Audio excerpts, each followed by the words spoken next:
Okay, my dear students, in question 8, what we are going to do?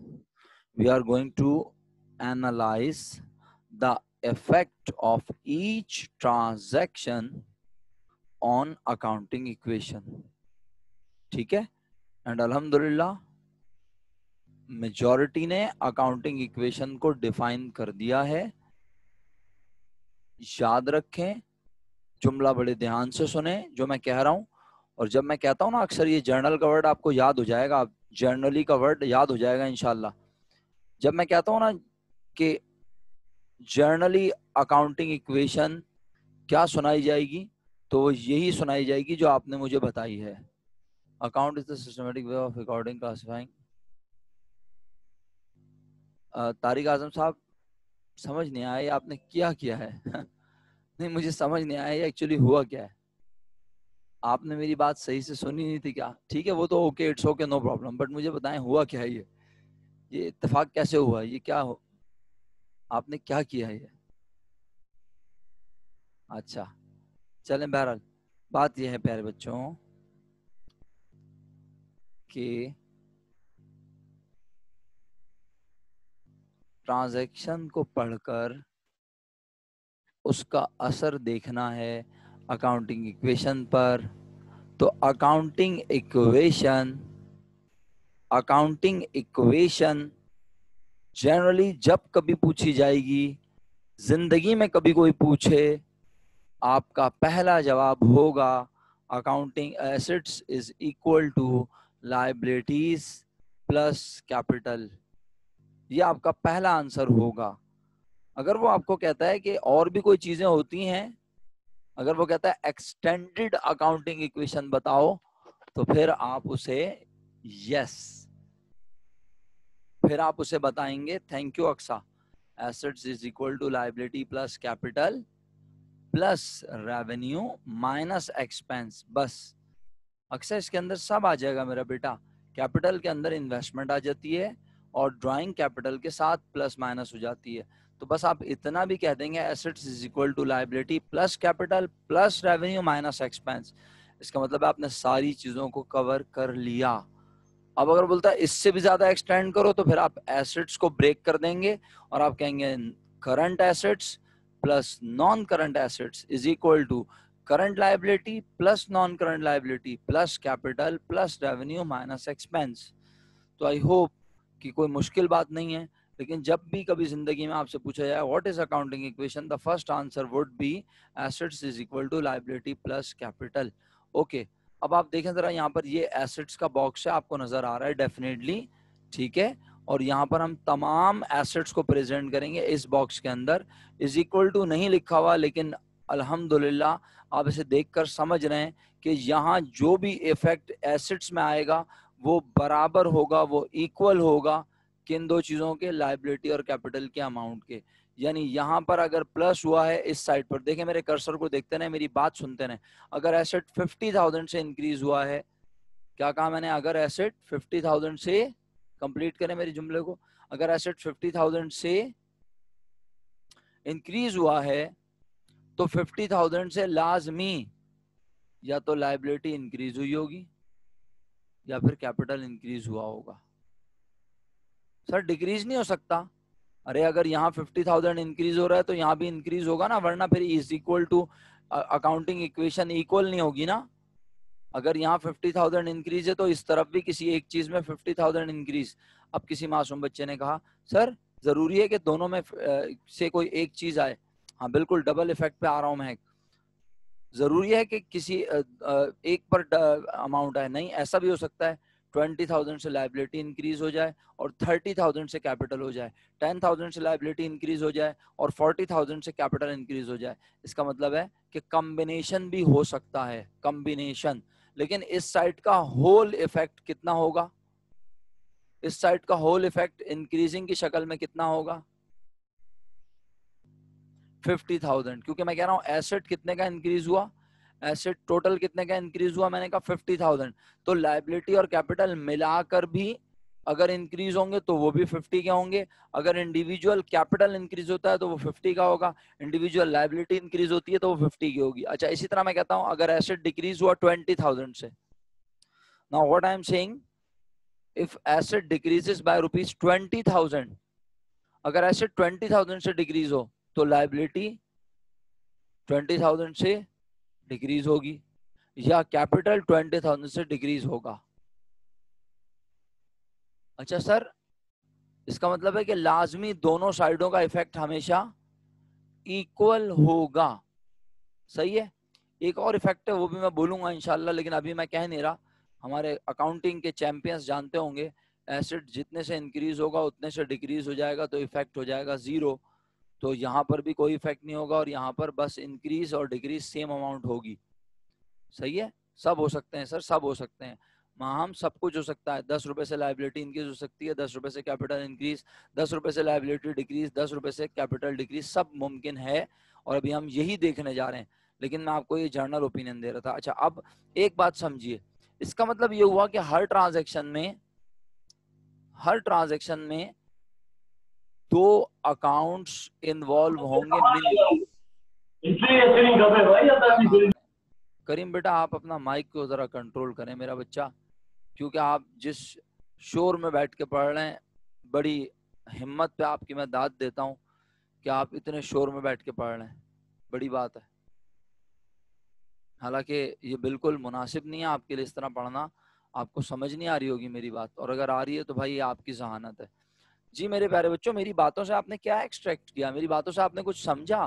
That every transaction has minimum 2 effects, or this is also called concept of accounting, assumption of accounting. This way is called double entry system. Book है आप सबके पास? Book है ना सबके पास? जाइए book के page number 2 पर चले जाइए, यानी फर्स्ट पेज है 2, ओनली 2, 22 नहीं भाई 2। महक, पेज नंबर 2 पर चले जाइए। आ गए? महक, पेज नंबर 2 पर आ गई आप? सिस्टम्स ऑफ अकाउंटिंग में पहले सिस्टम का नाम मुझे लिख के भेजें सब बच्चे, और फिर मैं बात करता हूं इस पर। वेरी गुड, ये सब लोग भेज रहे हैं मुझे, सब लोग, जबरदस्त, बेहतरीन।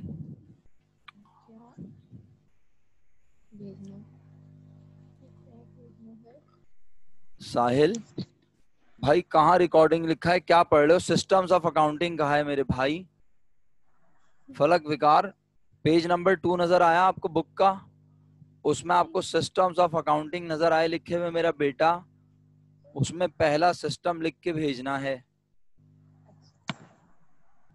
और फलक, आपका माइक अनम्यूट हो गया है। साहिल, आपको मेरी आवाज आ रही है भाई?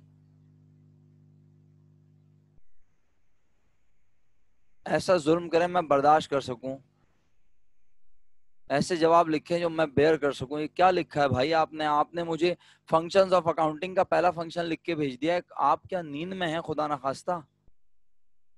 मैंने आपसे पूछा है सिस्टम्स ऑफ अकाउंटिंग में पहला सिस्टम लिख के भेजा, आपने मुझे क्या लिख के भेजा? देखें अपने मैसेज को जाके, कैश बेसिस अकाउंटिंग।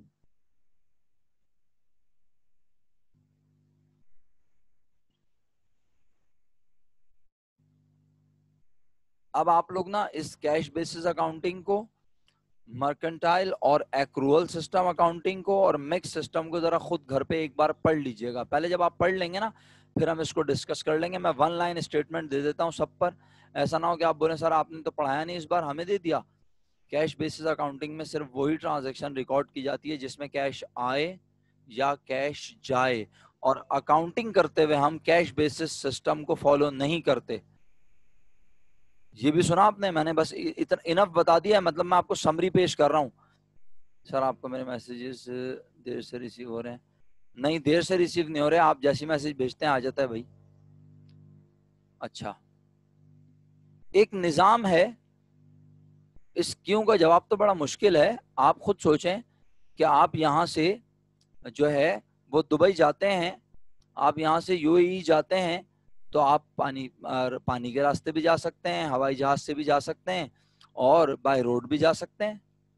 तो एक निज़ाम है, आपकी मर्जी, आप जिस निज़ाम को अडॉप्ट करना चाहें। हर निज़ाम के मेरिट और डीमेरिट्स हैं, और ये निज़ाम इंसानों के बनाए में है। इसमें क्यों वाली क्या बात होगी? क्यों दुबई जा रहे हैं, ये सवाल होगा। दुबई जाने के मुख्तलिफ तरीके हैं। इसी तरह अकाउंटिंग करते हुए बिजनेस के ट्रांजैक्शन को रिकॉर्ड करने के मुख्तलिफ अंदाज हैं। समझ आ रही है मेरी बात? किसको? फातिमा को, तारिक आजम को, क्योंकि आप दोनों ने बहुत स्ट्रेट लिखा सर क्यों। तो क्यों का जवाब देने की कोशिश कर रहा हूं कि भाई अल्लाह ने मुख्तलिफ निज़ाम बनाए हैं। जो अल्लाह ने निज़ाम बनाए हैं वो क़यामत तक चलते रहेंगे, और जो इंसानों ने निज़ाम बनाए हैं वो वक्ती होते हैं। बहुत सारे निज़ाम आज दुनिया में मौजूद नहीं है, ख़त्म हो चुके हैं। नए नए निज़ाम, नए नए सिस्टम्स मुतारिफ हो रहे हैं। एक वक्त आएगा, एक जनरेशन ऐसी भी आएगी इन फ्यूचर जिसे टेलीफोन जो है वो हिस्ट्री की शक्ल में मिलेगा। अभी टेलीफोन कितने लोगों के घर में मौजूद है सब जानते हैं, मुझे पूछने की जरूरत नहीं है। तो मतलब यह है टेलीफोन भी एक निज़ाम है। क्या ख्याल है? बस अब चलें, बात को आगे बढ़ाते हैं। तो कैश बेसिस अकाउंटिंग एक ऐसी अकाउंटिंग सिस्टम है जिसमें ट्रांजैक्शंस को रिकॉर्ड किया जाता है व्हेन द कैश पेड और रिसीव्ड। मर्केंटाइल और एक्रूअल सिस्टम एक ऐसा निज़ाम है जिसमें ट्रांजैक्शन रिकॉर्ड होती है सिर्फ क्रेडिट वाली, उधार वाली। ठीक है, चाहे पैसे आए हों या ना आए हों, चाहे पैसे गए हों या ना गए हों। क्लियर? अच्छा, ये भी एक सिस्टम है। और लास्ट सिस्टम है मिक्स सिस्टम। इसमें कुछ ट्रांजैक्शन को कैश पर रिकॉर्ड किया जाता है और कुछ ट्रांजैक्शन को क्रेडिट पे रिकॉर्ड किया जाता है।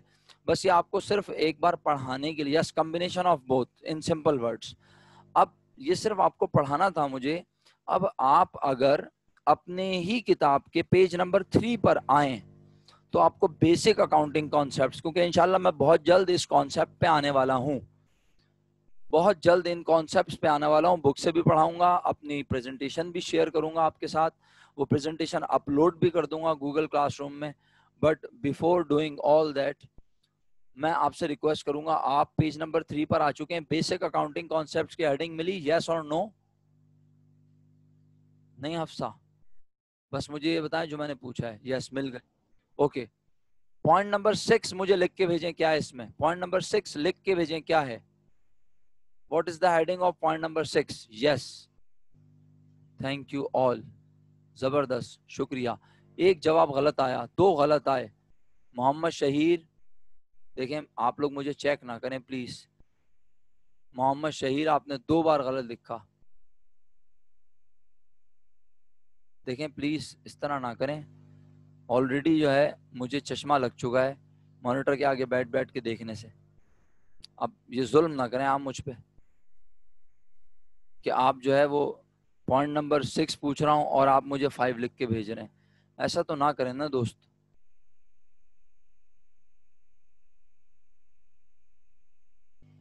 जी, सब बच्चों को ड्यूल एस्पेक्ट नजर आ गया?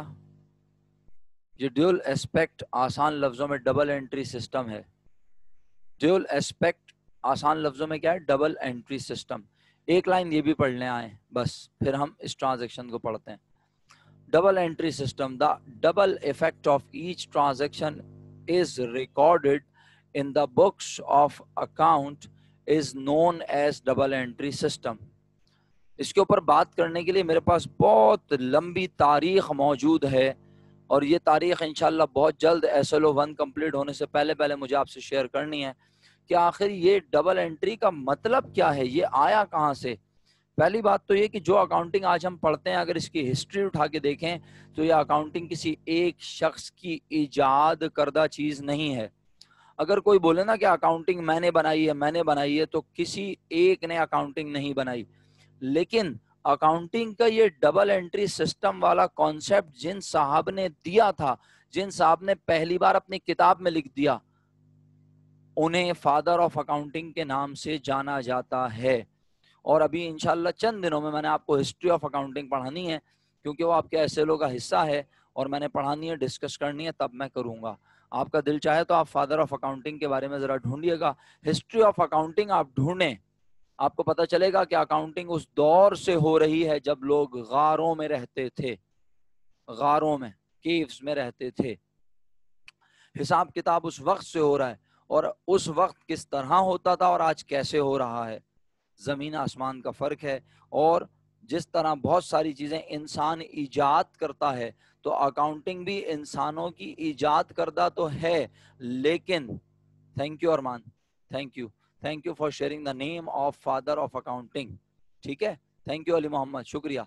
तो बहरहाल अभी अब आप हिस्ट्री पढ़ना ना, आप लोग मुझे नाम तो शेयर कर रहे हो, गूगल बाबा से पूछ पूछ के आपको याद होगा, ठीक है, लेकिन करना यह है, ये काउंटिंग से ड्राइव हुआ था ना, तो काउंटिंग से ड्राइव हुआ था, तो ये काउंटिंग जो है कब से हो रही है महक, ये काउंटिंग उस वक्त से हो रही है जब इंसान गारों में रहता था। उस वक्त भी वो अपने जानवरों का, अपनी फसलों के बारे में गिनता था कि मेरे पास कितने जानवर हैं खाने के लिए, मेरे पास क्या है, उस वक्त पैसों का कॉन्सेप्ट नहीं था, ठीक है। तो अकाउंटिंग तो बहुत, यानी इंसान के, इंसानी जिंदगी के इर्तिका, यानी जब इंसानी जिंदगी का आगाज हुआ तो उस वक्त से हिसाब किताब हो रहा है, लेकिन आज जो हिसाब किताब हो रहा है वो किस शक्ल में है और इसको शक्ल देने वाला है कौन, तो कोई एक शख्स नहीं है जिसका नाम लेके हम कहें कि इसने बनाई है अकाउंटिंग। तो मैं बात करूंगा इंशाल्लाह, अभी वापस आए। Double entry system means each transaction has minimum, mark my words, write my words, इसको लिख लें कहीं बेहतर होगा। Each transaction has minimum, sir minimum का वर्ड जो है ना, इसको बोल्ड कर लें, bold. Each transaction has minimum two effects, each transaction has minimum two effects। Sir two effects कुछ समझ नहीं आ रहा, ये पढ़ें आपने मेरे साथ, ये पढ़ें सब। हर ट्रांजैक्शन के दो इफेक्ट होंगे, एक इस अकाउंट पर हो सकता है, ये एक अकाउंट है ना, और दूसरा इस अकाउंट पे हो सकता है, यानी एक ही अकाउंट पर एक इफेक्ट होगा और दूसरा इफेक्ट किसी दूसरे अकाउंट पर होगा, चाहे वो दूसरा अकाउंट एसेट ही क्यों ना हो, चाहे वो दूसरा अकाउंट लायबिलिटी हो, चाहे वो दूसरा अकाउंट नॉन करंट एसेट हो, चाहे वो नॉन करंट लायबिलिटी हो, चाहे वो कैपिटल हो, चाहे वो कॉन्ट्रा एसेट हो, यानी हर ट्रांजैक्शन के मिनिमम कितने इफेक्ट हैं, दो। और this is called dual aspect and this is also called double entry system. और ये डबल एंट्री सिस्टम किसने इंट्रोड्यूस करवाया था?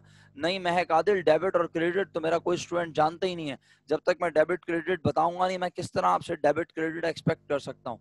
बिल्कुल भी नहीं, मैं डेबिट क्रेडिट की बात ही नहीं कर रहा। उम्मीद करता हूँ अब आप मेरा साथ देंगी और डेबिट क्रेडिट की बात बिल्कुल भी नहीं करेंगी। मैं कह रहा हूँ हर ट्रांजेक्शन के मिनिमम दो इफेक्ट होते हैं, और वो दो इफेक्ट से मुराद है एक अकाउंट पर एक इफेक्ट और दूसरे अकाउंट पर दूसरा। चले मैं एक काम करता हूँ, आइए इसको और क्लियर करता हूँ, हो सकता है मेरे प्यारे बच्चों को और अच्छा समझ आ जाए। मिसाल के तौर पे मैं कहता हूँ फातिमा, एमन तो है नहीं, फातिमा से बात कर लेते हैं। अब्दुल मोइज आप बात करना चाहें आप कर लें। साइंस का कोई भी स्टूडेंट मेरे सवाल का जवाब दे और अनम्यूट करके जवाब देना। मिसाल के तौर पर मेरे बच्चों, आपने अपने दोस्तों को एक पार्टी दी, और क्यों दी भाई? आपकी बर्थडे थी तो आपने बर्थडे पर अपने दोस्तों को ट्रीट दी। तो जब आप अपने दोस्तों को ट्रीट देते हैं, या फिर आपने कॉलेज का आगाज किया, तो आपने अपने पैसों से, अपनी पॉकेट मनी से अपने फादर को बोला कि भाई मैं कोर्स खरीद लूंगा, मैं कोर्स परचेस करूंगा, आपको पैसे देने की जरूरत नहीं है, मैं करूंगा परचेस। तो आप जब अपने दोस्तों को ट्रीट देते हैं, आप जब अपने लिए कुछ खरीदते हैं, तो बीइंग अ कॉमन मैन आप कहते हैं क्या हुआ?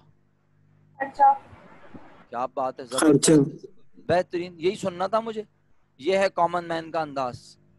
आम इंसान जब भी अपनी जात के लिए कुछ खरीदता है तो उसका वो हमेशा एक एस्पेक्ट को देख रहा होता है, वो दूसरे एस्पेक्ट को नहीं देखता, वो दूसरे इफेक्ट को नहीं देखता, और वो दूसरा इफेक्ट नॉर्मली कॉमन होता है, इसलिए वो उसके बारे में बात नहीं करता। सर दूसरा इफेक्ट समझ नहीं आ रहा आप क्या कहना चाह रहे हैं। बेनिफिट।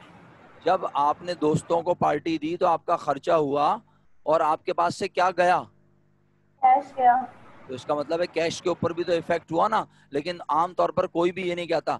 देखें फिर कहूंगा एक मिसाल, एक और मिसाल दे रहा हूं, जरा ध्यान से सुने। आप अपने पेरेंट्स के साथ शॉपिंग पर गए, आपके पेरेंट्स जो हैं वो credit card debit card use नहीं करते, थोड़ी देर के लिए इसको समझ लें। आपके फादर के साथ, आप पेरेंट्स के साथ बकरा ईद की शॉपिंग के लिए, ईद उल अजहा की शॉपिंग के लिए गए और आपने खूब धमाधम शॉपिंग की, अपने लिए खूब सामान खरीदा माशाल्लाह। तो आपके वालिद साहब डेफिनेटली पैसे दे रहे होंगे हर दुकानदार को। जब घर आ गए वापस तो वालिद साहब वालदा से क्या फरमाएंगे, आज तो बहुत खर्चा हो गया। खर्चा हो गया, बच्चों ने शॉपिंग किया, आज तो बहुत खर्चा हो गया। क्या कभी आपने ये सुना, जिंदगी में कभी ये सुना कि आपके वालिद साहब कह रहे हो आज तो बहुत खर्चा हो गया और पैसे भी चले गए? नहीं। बस आप ये सुनते हैं आज तो बहुत खर्चा हो गया। तो आम तौर पर इंसान एक इफेक्ट को देख रहा होता है, ठीक है, ये है आम इंसान का अंदाज। लेकिन अकाउंटिंग करते हुए हम हर ट्रांजैक्शन के मिनिमम कितने इफेक्ट देखते हैं, 2। और 2 का मतलब ये नहीं है कि दूसरा इफेक्ट हमेशा कैश पर होगा, किसी भी अकाउंट पर हो सकता है। मैंने कहा किसी भी अकाउंट पर। तो कौन कौन से अकाउंट होते हैं, अकाउंट हम अल्हम्दुलिल्लाह पढ़ चुके हैं। आओ वापस चलते हैं उस पेज पर जहां हम थे।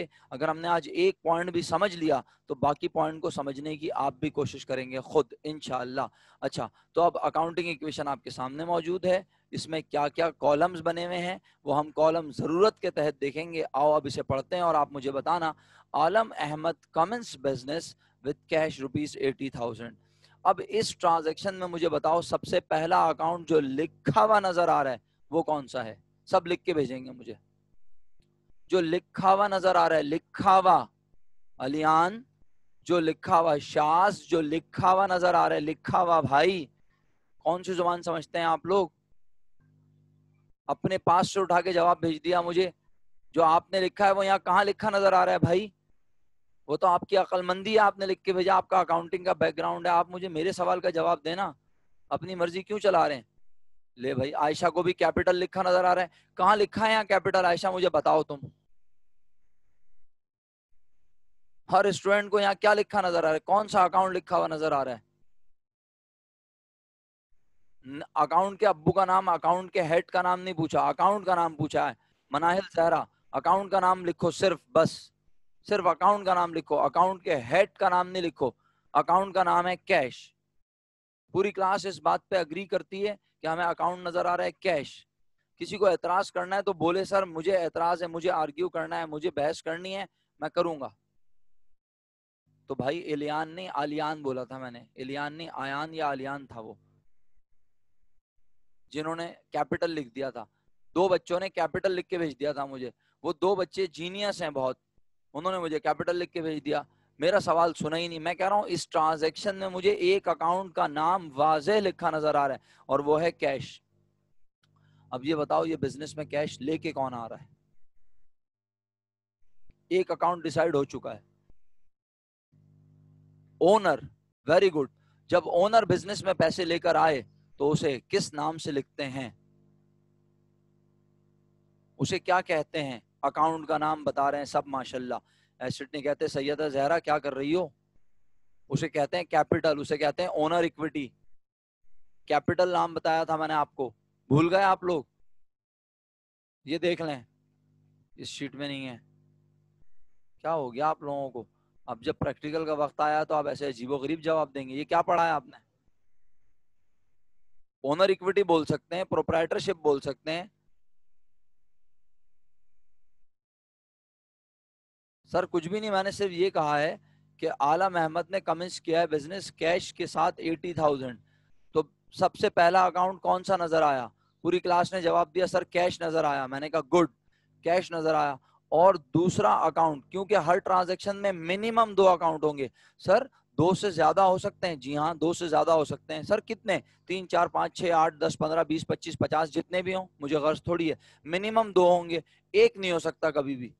एक नहीं हो सकता कभी भी, ठीक है। मिनिमम 2 होंगे, 3 भी हो सकते हैं, 4 भी हो सकते हैं। सर हमारे फर्स्ट ईयर के लेवल पे कितने होते हैं? मिनिमम आपके पास 2 तो लाजमी होते हैं, आपके फर्स्ट ईयर के लेवल पर 3 भी हो सकते हैं और 4 भी हो सकते हैं, इससे ज्यादा नहीं होंगे। सही है, अब आ जाए वापस। तो भाई आलम ने बिजनेस में लगाया कैश, एक अकाउंट डिसाइड हो गया। अब अभी बड़ा मुश्किल काम है, 15 मिनट्स का रिकैप अगर मैं देने लग गया तो बड़ा मुश्किल हो जाएगा। मैं आपसे बड़े अदब से रिक्वेस्ट करूंगा, आप वीडियो लेक्चर देख लीजिएगा रिकॉर्डेड। हाँ ये है कि मेरी बात आप पिक कर लेंगे, मुझे इतना भरोसा है। अगर आप अभी मेरे साथ ज्वाइन कर रहे हैं ना, तो आपके अकाउंटिंग के बैकग्राउंड की बेसिस पर आप मेरी बात पिक कर लेंगे और आप मुझे ईमेल कर दीजिएगा अगर कोई बात समझ नहीं आया। मैं आपको 10 बार समझा दूंगा इंडिविजुअली। अभी समझाया पूरी क्लास का टाइम वेस्ट हो जाएगा और मैं एक ट्रांजेक्शन कंप्लीट नहीं कर पाऊंगा। होप आप मेरी पोजीशन भी समझ रहे होंगे। मैं आपकी बात का बिल्कुल अंदाजा लगा रहा हूं कि आप चाहते हैं आप मेरे साथ चलें। आलम अहमद ने बिजनेस में 80,000 लगाए हैं, तो आलम अहमद बने बिजनेस के, उर्दू में लिख के भेजें, आलम अहमद बने बिजनेस के मालिक, ओनर। और अकाउंटिंग इसे कहती है क्या? अकाउंटिंग इसे कहती है क्या?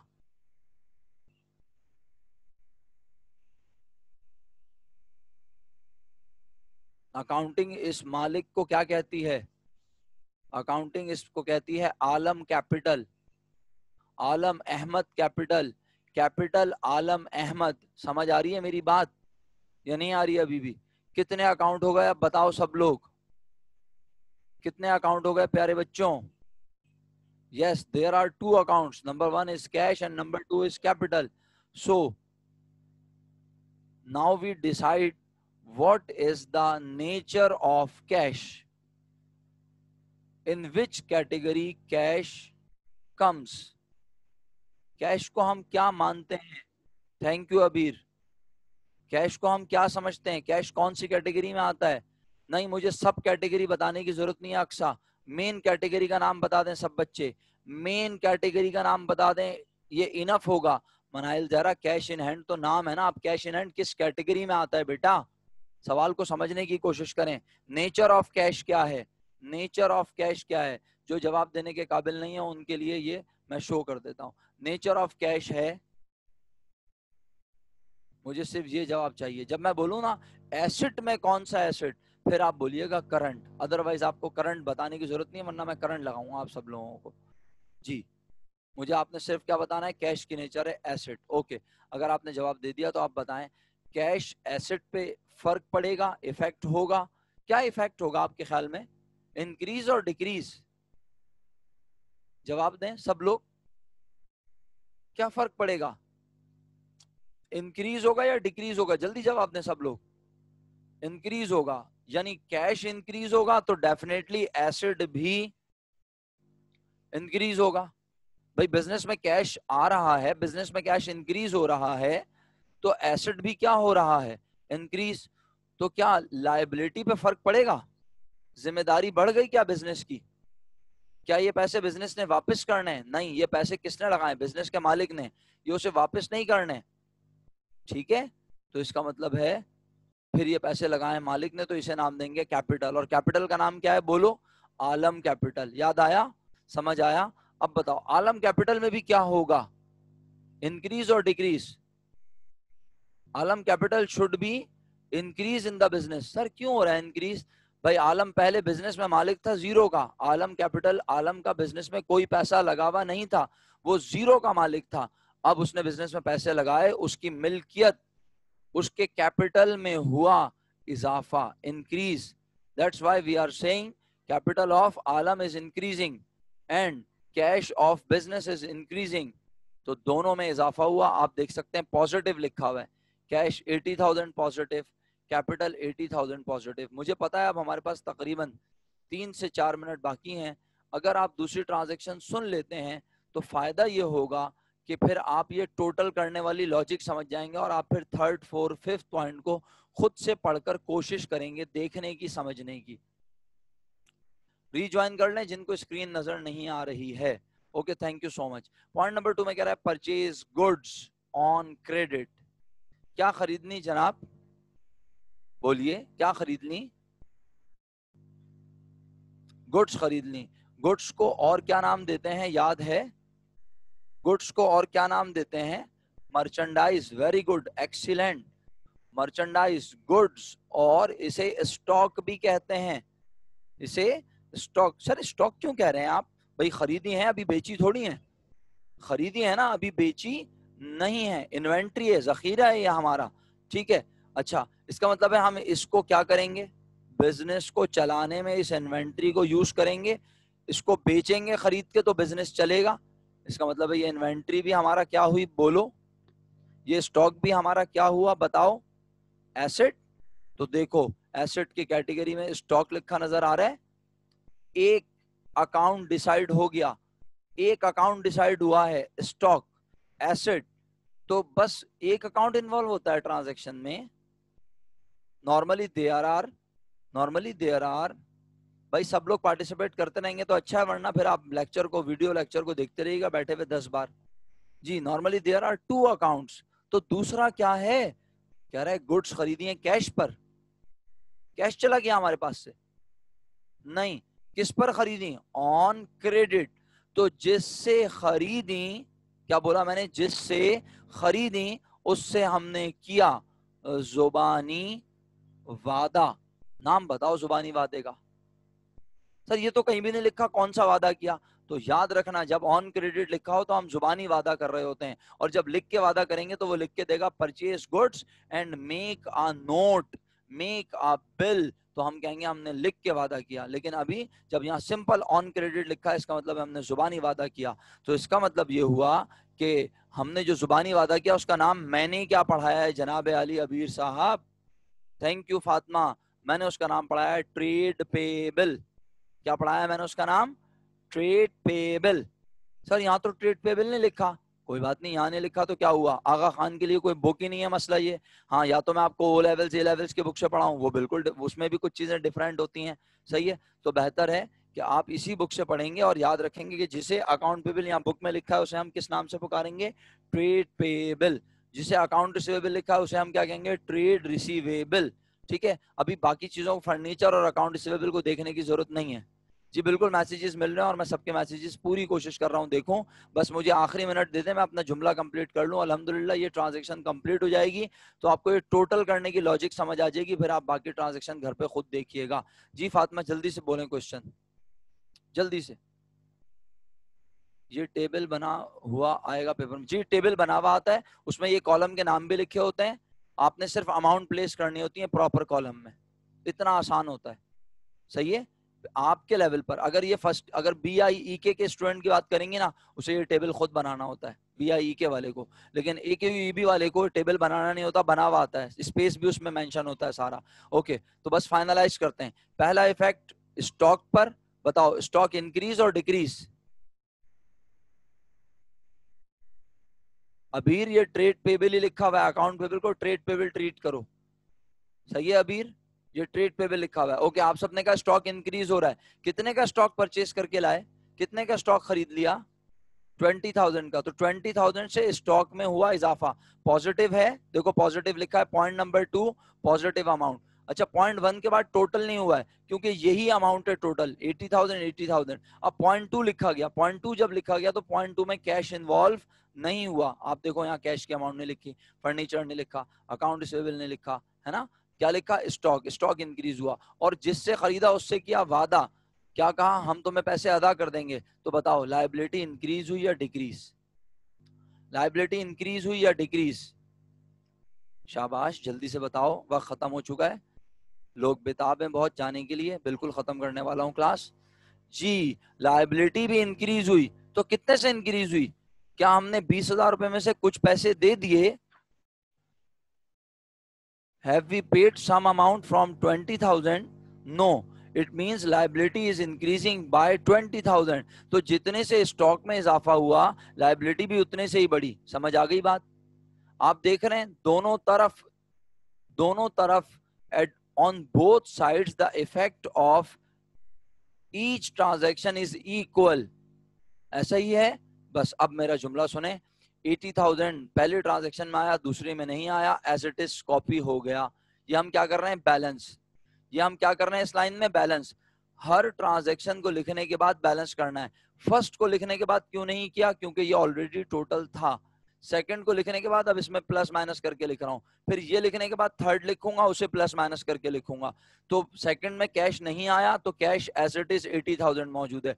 फर्नीचर नहीं है, स्टॉक 20,000 इंक्रीज हुआ, 20,000 बैलेंस है। रिसीवेबल नहीं है, अकाउंट पेबल जी, ये बैलेंस करने के लिए थर्ड लाइन है एग्जैक्टली। और अकाउंट पेबल 20,000 से इंक्रीज हुआ, वो स्टिल 20,000 है, और कैपिटल स्टिल 80,000 है। ये बैलेंसेस लिख दिए। इसके बाद थर्ड ट्रांजैक्शन पढ़ेंगे, उसके आंसर्स को प्लेस करेंगे, और फिर उसके आंसर्स जिस अकाउंट के साथ नीचे आए हैं उसमें प्लस या माइनस होंगे। थैंक यू सो मच आज के लेक्चर को एक्स्ट्रा सुनने के लिए, 1-2 मिनट देने के लिए। मैं रिकॉर्डिंग ऑफ कर रहा हूँ।